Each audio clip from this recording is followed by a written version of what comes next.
देशाला स्वातंत्र्य मिळवून देण्यासाठी अनेक महापुरुषांनी, अनेक क्रांतिकारांनी फार मोठं योगदान दिलेलं आहे। कित्येक क्रांतिकारांनी तर आपल्या प्राणाची आहुतीसुद्धा दिलेली आहे। असे हे महापुरुष वेळोवेळी या ठिकाणी वेगवेगळ्या समाजामध्ये पूजले जातात आणि या महापुरुषांच्या आदर्शावर हा संपूर्ण देश चाललेला आहे। खऱ्या अर्थानं या ठिकाणी या सोशल मीडियाच्या जमान्यामध्ये काही अज्ञानी व्यक्तींकडून किंवा अज्ञानी मुलांकडून या ठिकाणी आक्षेपार्ह व्हिडिओ तयार करून त्या पोस्ट केल्या जातात आणि या आक्षेपार्ह व्हिडिओच्या माध्यमातून अनेक दंगली या ठिकाणी या महाराष्ट्रात या देशामध्ये इथं घडलेल्या आहेत।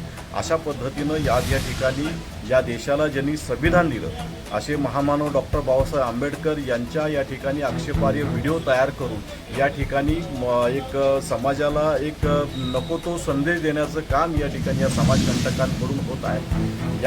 या समाजकंटकांना वेळीच आवर घालावा यासाठी आज या ठिकाणी सायबर गुन्हे क्राईम शाखेला आम्ही रयत राज संघटनेच्या माध्यमातून एक निवेदन दिलेलं आहे। खरं तर सातारा शहर हे क्रांतिकारकांचं शहर आहे। या ठिकाणी छत्रपती शिवाजी महाराज असतील, या ठिकाणी महामानव डॉक्टर बाबासाहेब आंबेडकर असतील, या महापुरुषांच्या पदस्पर्शानं ही भूमी पावन झालेली आहे। डॉक्टर बाबासाहेब आंबेडकरांचं प्राथमिक शिक्षणसुद्धा याच साताऱ्यामध्ये झालेलं आहे आणि अशा पद्धतीनं सामाजिक समतोल राखण्यासाठी आज या ठिकाणी रयत राज संस्थेनं या ठिकाणी या महापुरुषांच्या आक्षेपार्ह बदनामीकारक व्हिडिओ जी तयार केलेले आहे अशांच्या विरोधात एक निवेदन लिहिलेलं आहे आणि आम्ही आत्ताच PI साहेबांशी सुद्धा बोललो, सायबरचे जे PI साहेब आहेत यांच्याशी सुद्धा बोलतो। या दोघांनी आश्वासन दिलेलं आहे काही वेळातच या ठिकाणी ज्या बदनामीकारक व्हिडिओ तयार केलेले आहेत ह्या दोन्ही व्हिडिओ